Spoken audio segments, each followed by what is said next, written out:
hai adugi mama adugi wadaram lakna ya soro daraga adugi matamdate ai hingnaba laage hai aina sam dolai thabidagi isanupigi phonjida iga sanabadida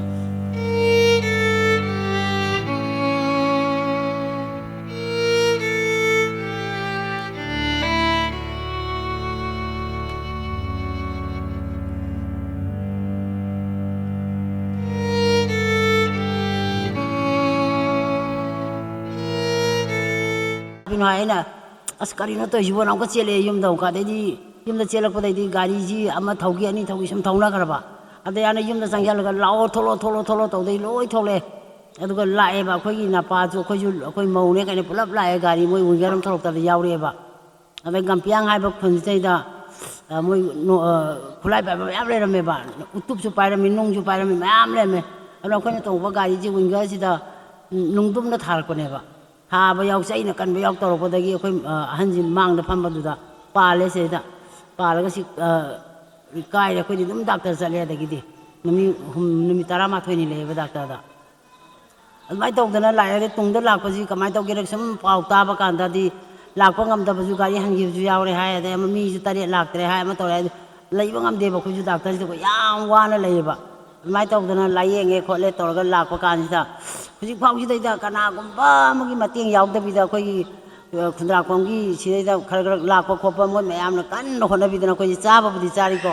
cha ba bi chari do ju yam wa na cha ba hai ta re khoi yam na wa na hing ba hai ta re cha war ju tha ju lai ta da ba yum da to hori ba mang hori ba mayam du ga adagi si ana na marom yaw pa ga khangpham to bong khang da gi wa ba du wa re ba khoi ju jik se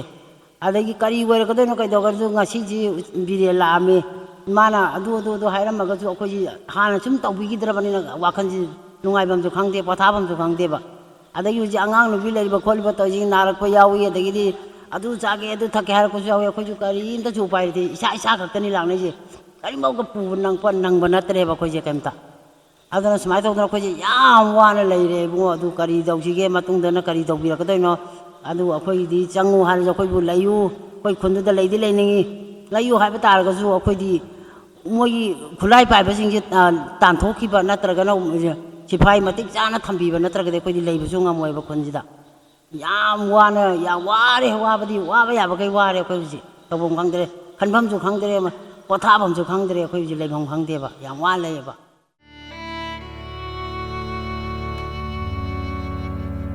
numise moi kalauka ai nupa ga moi je meeting tawi khoi gi yum du da gi awangom da yum ani hum lairaga chak se khoi na hana sai charaga moi je meeting chat kani na taunaraga laiba ji da ai nupa je ko na sai khoi na hana sak sai isa nupa je meeting chalo ma pa je le horo na hainaraga laibai kan ji da ma je chak cha ba tangkhai chala kan ji da kuki jina gari macha hangalanda thauraga mitai nungai ni haraga hangalanda lawe isa nupi tukan phami aduga isa nupi je kwa mi na kwa cha ge haraga ma je kwa tapi tapa kan ji da ko lu khak si di phengdri ai nupa sa sari bani na adu ma cha ba loraga pula phenge haraga lairingai de sak tangkhai chala kan ji da khoi adudagi khoi yum manaktagi member ama meeting tawraga ma je chele chelak pa ji da chak je tangkhai mu charaga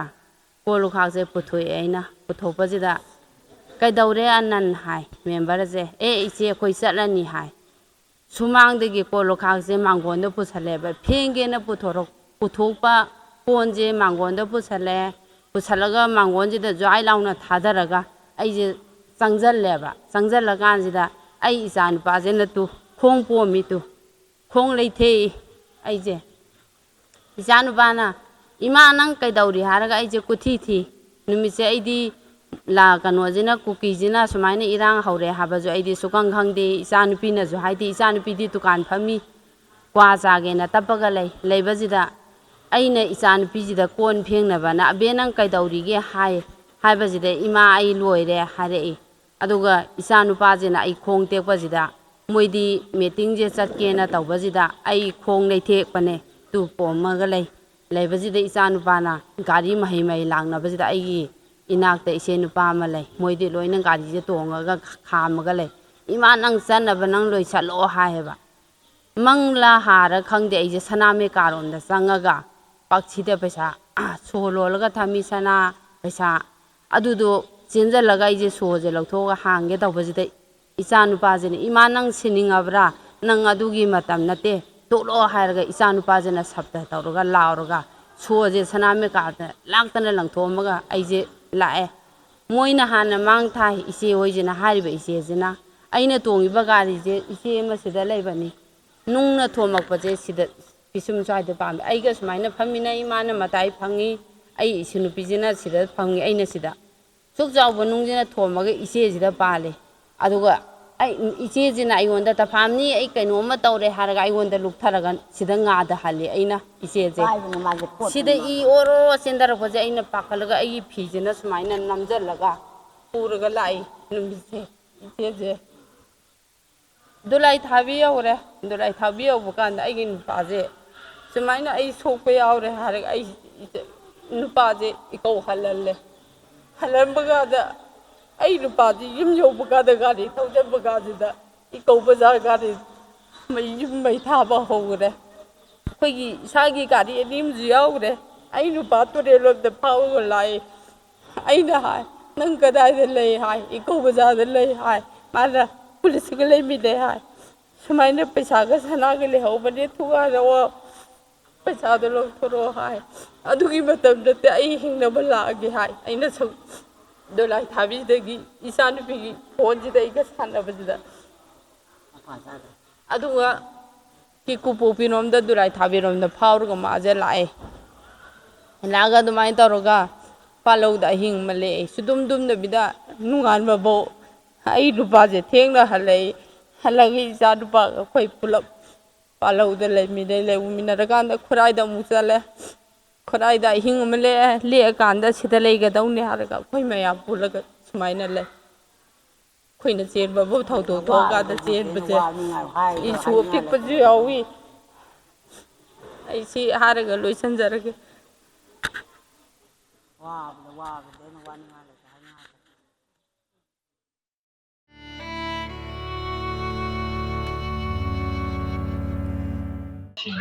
ꯇꯥꯡ 3ꯒꯤ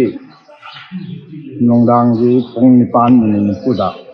ꯑꯗꯨ ꯌꯦꯡꯉꯝꯃꯥꯡꯒꯤ ꯃꯩ ꯆꯥꯛꯄ ꯑꯗꯨ ꯌꯦꯡꯉꯝꯃꯥꯡꯒꯤ ꯃꯩ ꯆꯥꯛꯄꯁꯤ ꯑꯩ ꯏꯁꯥꯁꯤ ꯆꯠꯊꯣꯛꯇꯦ ꯂꯩꯔꯤ ꯑꯩ ꯌꯦꯅꯈꯥ ꯑꯀꯣꯏꯕꯁꯤꯗ ꯑꯩꯒꯤ ꯌꯨꯝꯗꯤ ꯊꯥꯔꯛꯀꯗ꯭ꯔꯥ ꯊꯥꯔꯣꯏꯗ꯭ꯔꯥ ꯍꯥꯏꯅ ꯆꯦꯛꯁꯤꯟꯅ ꯑꯩ ꯁꯦꯟꯅꯔꯒ ꯂꯩ ꯑꯗꯨ ꯂꯥꯏꯕꯛ ꯊꯤꯕ ꯍꯥꯏꯕ ꯇꯥꯔꯦ ꯃꯌꯥꯝ ꯃꯇꯣꯟꯗꯒꯤ ꯁꯨꯝ ꯃꯊꯪ ꯊꯥꯔꯒ ꯑꯩꯈꯣꯏꯒꯤꯁꯤꯅ ꯏꯀꯧꯔꯣꯝꯗꯒꯤ ꯂꯥꯛꯑꯒ ꯏꯀꯧꯔꯣꯝꯗꯒꯤ ꯀꯥꯞꯄꯒ ꯊꯥꯕꯅꯤ ꯑꯩꯒꯤ ꯏꯃꯥ ꯅꯨꯄꯥ ꯏꯕꯣꯟꯒꯤ ꯌꯨꯝꯖꯥꯎꯁꯤ ꯏ ꯕꯅꯟꯇꯥ ꯗꯤꯟꯅ ꯇꯥꯏ ꯀꯥ 4-5ꯗ ꯃꯗꯨ ꯇꯥꯛꯄ ꯂꯣꯏꯔꯒ ꯃꯤꯟ ꯑꯃꯨꯛ ꯊꯥꯒꯠꯂꯦ ꯃꯤꯟꯗ ꯊꯥꯒꯠꯂꯛꯄ ꯂꯣꯏꯔꯕ ꯃꯇꯨꯡꯗ ꯑꯩꯒꯤ ꯌꯨꯝ ꯑꯃꯨꯛ ꯊꯥꯒꯠꯂꯦ ꯑꯩꯒꯤ ꯏꯃꯧ ꯅꯨꯄꯤꯒꯤ ꯌꯨꯝꯁꯤ ꯏꯅꯧ ꯅꯧꯅ ꯁꯥꯕ ꯂꯣꯏꯔꯒ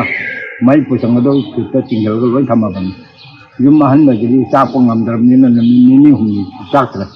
ꯆꯥꯛꯇꯕ ꯌꯨꯝꯗꯤ ꯆꯥꯛꯇꯕꯗꯤ ꯅꯣꯡꯉꯥꯜꯂꯒ ꯄꯨꯡ 2ꯗ ꯂꯥꯛꯑꯒ ꯅꯣꯡꯉꯥꯜꯂꯒ ꯄꯨꯡ 2ꯗ ꯂꯥꯛꯑꯦ ꯄꯨꯡ 3:30ꯗ ꯑꯃꯨꯛ ꯃꯣꯏꯅ ꯑꯃꯨꯛ ꯊꯥꯕꯤꯔꯝꯃꯦ ꯑꯗꯩ ꯑꯗꯨ ꯑꯃꯨꯛ ꯆꯥꯛꯇ꯭ꯔꯦ ꯆꯥꯛꯇꯕꯁꯤ ꯑꯃꯨꯛ ꯃꯊꯪ ꯑꯃꯨꯛ ꯂꯥꯛꯑꯦ ꯄꯨꯡ 9ꯗ ꯑꯃꯨꯛ ꯂꯥꯛꯑꯒ ꯄꯨꯡ 9-10ꯁꯤꯗ ꯑꯃꯨꯛ ꯊꯥꯗꯣꯛꯑꯦ ꯑꯃꯨꯛꯁꯨ ꯆꯥꯛꯇ꯭ꯔꯦ ꯑꯗꯩ ꯎꯆꯤꯟꯅꯥꯆꯤꯟꯅ ꯃꯣꯏ ꯊꯤꯡꯒꯥꯏꯕ ꯈꯣꯠꯀꯥꯏꯕ ꯇꯧꯔꯒ ꯂꯣꯏꯅ ꯏꯟꯊꯨꯔꯒ ꯃꯅꯤꯡꯗ ꯊꯤꯡ ꯄꯥꯏꯕꯗꯨ ꯄꯨꯁꯜꯂꯒ ꯑꯣꯝꯁꯤꯜ ꯃꯩ ꯊꯥꯗꯣꯛꯄꯤꯈ꯭ꯔꯦ ꯑꯗꯨꯕꯨ ꯑꯩ ꯎꯄꯥꯏꯗꯤ ꯂꯩꯇꯕꯅꯤꯅ ꯑꯩꯅ ꯀꯔꯤ ꯇꯧꯅꯤ ꯂꯩꯀꯨꯠ ꯂꯩꯔꯥꯏ ꯐꯝꯃꯒ ꯂꯩꯔ ꯇꯥꯆꯔꯒ ꯑꯩ ꯌꯨꯝꯗꯗꯤ ꯆꯥꯛꯇ꯭ꯔꯒꯗꯤ ꯐꯅꯤꯗꯀꯣ ꯍꯥꯏꯅ ꯈꯜꯂꯒ ꯂꯩꯔꯤꯕ ꯐꯧꯗꯨꯁꯨ ꯑꯩ ꯏꯃꯥ ꯏꯕꯣꯡꯒꯤ ꯐꯧꯕꯣꯠ 30-30ꯒꯤ ꯃꯊꯛꯇ ꯍꯦꯟꯅ 100-130 ꯂꯩꯕ ꯑꯩꯅ 30 ꯈꯛꯇ ꯂꯩꯖꯩꯗꯣ ꯑꯗꯨ ꯑꯩ ꯈꯤꯇꯪ ꯀꯟꯖꯕ ꯌꯥꯕ꯭ꯔꯥ ꯀꯟꯒꯦꯅ ꯈꯟꯖꯕꯤꯗ ꯑꯃꯨꯛ ꯍꯟꯖꯜꯂꯛꯑꯒ ꯑꯩ ꯐꯧꯁꯤ ꯈꯔ ꯄꯨꯊꯣꯛꯆꯒꯦ ꯇꯧꯕꯗ ꯆꯦꯟꯖꯜꯂꯛꯑꯒ ꯃꯣꯏꯅ ꯑꯃꯨꯛ ꯑꯩꯅ ꯑꯃꯨꯛ ꯆꯦꯟꯊꯣꯛꯑꯦ ꯆꯦꯟꯊꯣꯛꯑꯒ ꯃꯣꯏ ꯆꯦꯟꯖꯜꯂꯝꯨꯛ ꯏꯁꯤꯡ ꯍꯩꯖꯜꯂꯝꯨꯛ ꯃꯩ ꯁꯨꯕꯤꯔꯦ ꯑꯗꯨ ꯎꯄꯥꯏ ꯂꯩꯇꯕꯅꯤꯅ ꯑꯩꯒꯤ ꯏꯅꯥꯎꯅꯨꯄꯥꯁꯤꯅ ꯅꯨꯃꯤꯠ 2-3 ꯃꯥꯝꯃꯒꯤ ꯍꯜꯂꯛꯇ꯭ꯔꯦ ꯀꯔꯝꯍꯥꯏꯅ ꯇꯧꯅ ꯁꯤꯈ꯭ꯔꯕ ꯆꯪꯈ꯭ꯔꯕ ꯈꯪꯗ꯭ꯔꯦ ꯍꯥꯏꯅ ꯍꯥꯏꯔꯤ ꯃꯣꯏꯁꯦ ꯉꯥꯡꯅ ꯂꯩꯔꯝꯃꯦ ꯉꯥꯡꯅ ꯂꯩꯕꯁꯤꯗ ꯑꯩ ꯅꯨꯃꯤꯠ 4-5ꯒꯤ ꯅꯨꯡꯗꯥꯡꯋꯥꯏꯔꯝꯗ ꯑꯩ ꯁꯤ ꯂꯤꯂꯤ ꯀꯦꯝꯞ ꯌꯧꯔꯛꯄ ꯃꯗꯨꯁꯨ ꯑꯩ ꯀꯔꯝꯍꯥꯏꯅ ꯌꯧꯔꯛꯄꯅꯣ ꯍꯥꯏꯕꯗ ꯃꯣꯏ ꯑꯉꯥꯡꯁꯤꯡꯁꯤ ꯑꯩꯈꯣꯏꯒꯤ ꯇꯨꯝꯂꯤꯕ ꯁꯔꯠꯁꯦ ꯁꯤ ꯑꯩꯈꯣꯏꯒꯤ ꯁꯔꯠ ꯑꯉꯥꯡ ꯏꯀꯧꯒꯤ ꯁꯔꯠꯁꯦ ꯁꯤꯅ ꯇꯥꯗ ꯆꯠꯂꯁꯤ ꯃꯤꯁꯨ ꯃꯩ ꯊꯥꯔꯛꯑꯦ ꯍꯥꯏ ꯑꯗꯒꯤ ꯁꯤ ꯇꯨꯝꯂꯤꯕ ꯍꯤꯒꯧ ꯂꯤꯠꯄ ꯑꯁꯤꯅ ꯅꯤꯉꯣꯜꯆꯥ ꯀꯧꯏ ꯈꯨꯝꯕ ꯂꯥꯛꯑꯣ ꯆꯠꯁꯤ ꯅꯪ ꯁꯤꯗꯅ ꯂꯩꯍꯧꯔꯅꯤ ꯑꯗꯨꯒꯤ ꯁꯔꯨꯛꯄꯨꯗꯤ ꯑꯩꯈꯣꯏꯒ ꯏꯟꯅꯔ ꯆꯦꯜꯂꯛꯑꯣ ꯁꯤꯅ तादे अदगी रंग में कलमो आई तम इंग लागो लाके हाजी मयाम आई ताले ताले दे में कलो ना अं थारो करा आई लेहौरे लेहौबो जिगा नमी चिगिन मुंगार मुगु इंगानी ताबे जिगा आई ओ कि मबु लाम मने ना इ नेपाल यु मक्ता लेरगा ओ कि मबु लाम मने ओ तरा मै मंगा ले मबु लाम मने चंगला मसि याक पिनि ngai जिगा अखोय लिता लाते बा सागी सारी बि थोंगि आकाति ने साबु लोय दौर बने बा मादर अखोय मेसिन की बॉक्स दा मन नुंग थोमि मखवल म तारगा आई कइनो ने हागलगी हागलगी येंबसिदा मोय नंगै याला यालगला नंगै याला याला मसले सिग तारे ना रे तोरे मखा pastor ga tap na salaga आ नेपाल मखा नंगै नेपाल gi da ai नि रोम अदमाय तो खांग ले सने yang wana अदु युम साबदु अराय बने बा युम साबदु मन मोयदि करोड़ चामा की मथक्ता आदे पिधर रखबने अदो पैसादु वाना टेबल जिति जावैना मु हंजल लगा लेबो मतम दने अदु सिक्योर होगदा सिक्योरिटी दो सिक्योरिटी मति जान खंदियो अपन मफम द मु हंजल लेगे लेमिनरिबा अखोगे लेमिनरिबा जान सु मते दिल नौन पुन लेमिनरि लाई बदि अतोतो की मितो तो लागा मोजी जलगा पोस्ट ला हलगा मोजी कौरगा सीबुगी मोतदि अखोगे युम मै तो ताबा यारुम न भगदरा आइन मोजे तंग यावगे वानी मोजा कोन दोस्तो न ने मैं ते मरम दे अखोय नोय युम ने थारनी ने जलवा अखोदो गाने के मते ले बिते नाउ रिकों जादना मोन सुले ने कोन सुले अदो एन ने युम ने थादो ने तको हाइके अदो कुने के मेरे ताना ले ने तको ने तान ने बुम बने अदो अतोपा ओ साइदि नि ने लागे इंदल लगा यावदो यावदो हाथने हाई मोन तोरगा अन कंदे मो गन मो पुरो सामने अदगी मनुदुगा अना तेंदबा अमना यामुनर मियोजो मासी याम पुदुं सादब ने केमे तौजे पोते कितंग हाजिर मगदि तो ने जन तौहे तौदोरे ना हाजिर मगदि कितंग वारो मगदि कितंग पागदाय थाना अदु मोय उरुरो थमोय केने नुआ तबाम पावदो